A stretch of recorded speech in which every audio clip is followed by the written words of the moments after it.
Everybody, I am back. I just lose a card. I'm gonna go with no. It's windy out here. You can skip the timestamp 1.0 if you want to get just strict to the Dark Magician. 1 minute. I'm just gonna rant really quick what I was doing in case you guys are thrown off by why I'm outside or whatever.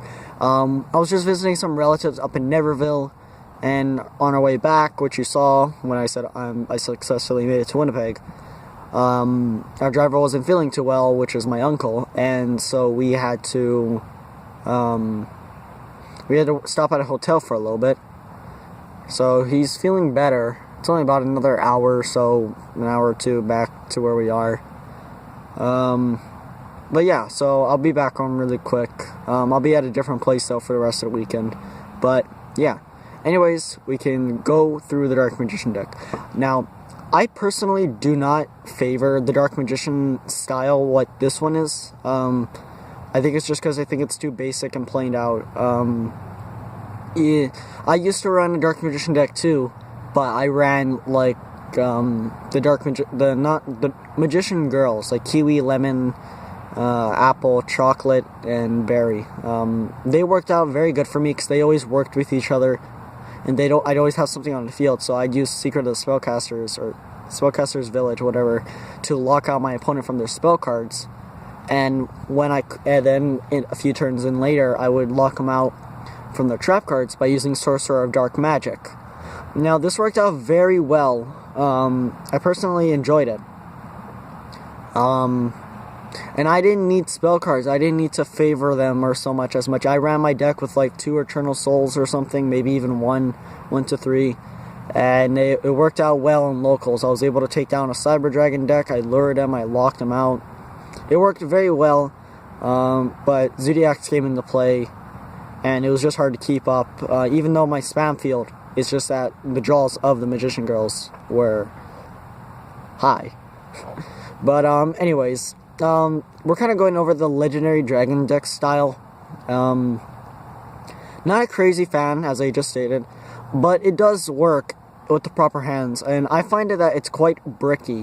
Because if you draw into like 2 Dark Magicians and you don't draw into like anything else, you're GG already, you're done.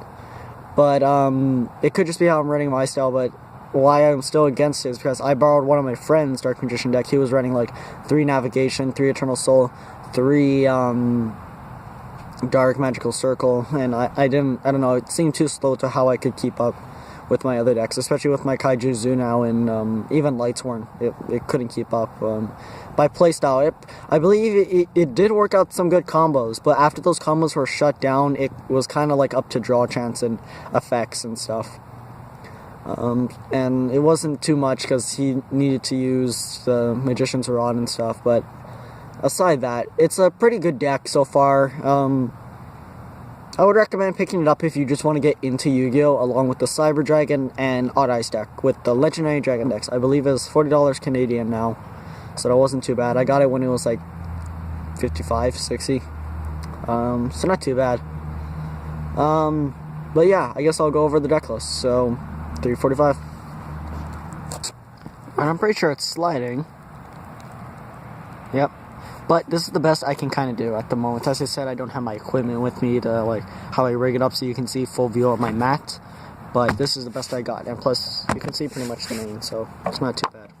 Anyways, if it falls down, I'll pick it back up. Of course, 3 Dark Magician. Now, not much explanation needed when it comes to this guy. I run Palladium Oracle because he is like a searcher. And also because he's pretty good when it comes to draw. And if you run 3 Apprentice Illusion, well then it's perfect even if you open hand with him, because there's a big chance you're going to open or draw into Apprentice. Then you can just pitch this guy off him. Plus if you want to run the Sorcerer Dark Magic combo, well, he's a level 7, so he's pretty good.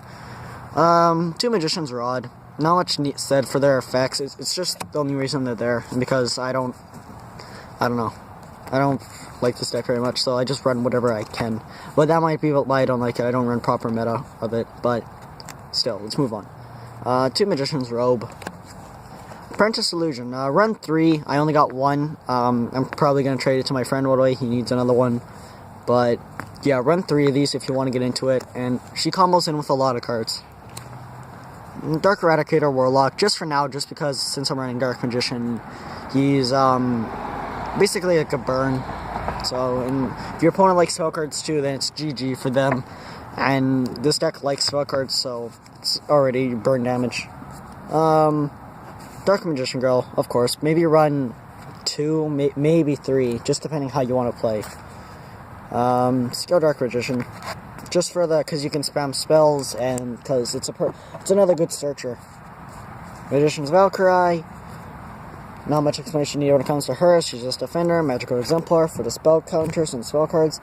A lot of these monsters I'm showing you, like Magician's Valkyrie, and Skill Dark Magician and Magical Exemplar, it's not really needed when you run a proper build because you're going to have Apprentice and you'll have what you need, essentially. But that's just it for now.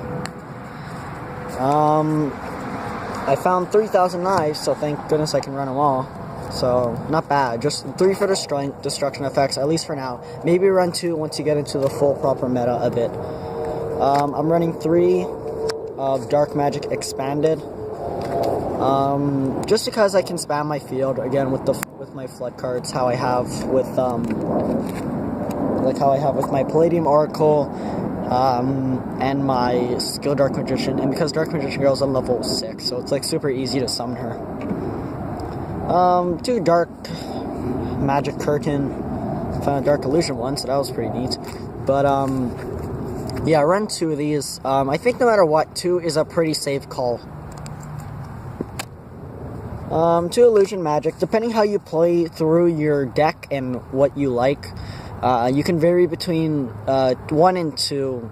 But this is just literally the Searcher, so it's not too bad. Plus, it gets into your hand for Eternal Soul, so that's why I kind of like this card. It's good for Eternal Soul, because Eternal Soul only brings from the graveyard or hand, and this card can just take it straight from the deck. 2 of these for now. Secret Village of the Spellcasters was the card I was saying earlier about how I lock out. Not a bad card. I actually like it, but I recommend only using it if you can constantly keep up your field with Spellcasters, because with this card, if you don't have Spellcasters, you can't play spell cards. So, it locks out you or your opponent. Run 3 of these. I currently only have 1, though. Dark Magical Circle. Not much explanation needed when it comes to this card. It's obviously a very good card, and it's like $5 now, Canadian. So, not bad. Try to run 2 or 3 of these again, just depending how you want to. I'm only running 1, I can't find my other ones, but that's a problem for another time. 1 Dark Magic Inheritance, I would probably run 2, maybe 3, but probably 2 for now. But it's a decent card, and I actually like it. It's a very nice card. And see, it lets you add 1 spell trap card from your deck to your hand. But it has to specifically say Dark Magician. But it's perfect because you can add like Eternal Soul or Dark Magical Circle or something. The Eye of Timaeus. Run 3 of these if you're gonna run the fusion, which I highly recommend you do, because that is what this whole legendary deck thing is about, just the fusions. No, I would not run anything else if you want to actually run Dark Magician. I wouldn't run the other knights. I wouldn't even run Legendary Knight Timaeus. It's not something that's really needed. Just for now, because Swords of Being Light, it's just for now. Yami and Mystic Plasma Zone, this is just for the boosts. Moving on to trap cards, just 2 Black Horn of Heavens, that's just for the stalls for now. Because again, I'm not going to put too much into this, unless I already have the cards. Magical Navigation, 2 to 3 of these, probably 3, it's a very good card. Eternal Soul, 3 of these, beautiful. Dark Renewal. I love this trap card. Like, honestly, it's perfect. I would run 3, but I think 2 would be the smart play. Dark Magician, the Dragon Knight. Run 3, because he is very good. And it's not hard of a thing. How MST used to be a Raigeki for getting rid of Eternal Soul, this guy fixed it. Your spell and trap cards cannot be destroyed. And his name also becomes a Dark Magician. So, beautiful card, run 3. As for the other two, Amulet Dragon and Dark Magician Girl, the Dragon Knight, I would probably run 2 of these, but just to fill up the extra deck, probably run 3 in case you're going against some kind of Draco guy or True King that wants to banish your extra deck.